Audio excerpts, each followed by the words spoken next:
तर अमित शहा आणि त्यांच्या सोबत येणाऱ्या इतरांसाठी तटकरेंच्या गीताबाग निवासस्थानी खास बेट ठेवण्यात आला. पाहूया ग्राफिक्सच्या माध्यमातून.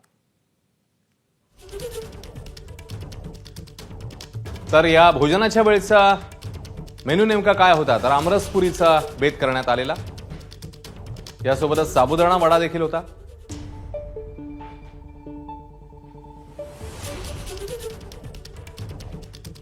मिसळ पाव, मोदक, मांसाहारी लोकांसाठी मटण,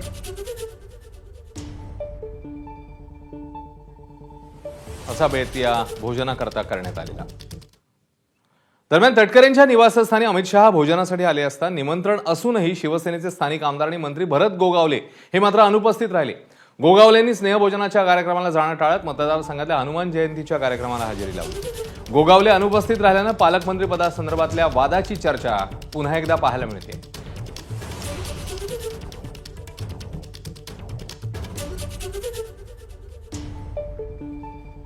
माझं कर्तव्य होतं, मी भरतशेठ गोगावले, उदयजी सामंत, महेंद्र दवी या सर्वांनाच मी निमंत्रित केलेलं होतं. शेवटी का आले नाहीत मला माहीत नाही, पण शेवटी माझं कर्तव्य आहे ते मी करणार. एबीपी माझा, उघडा डोळे बघा नीट.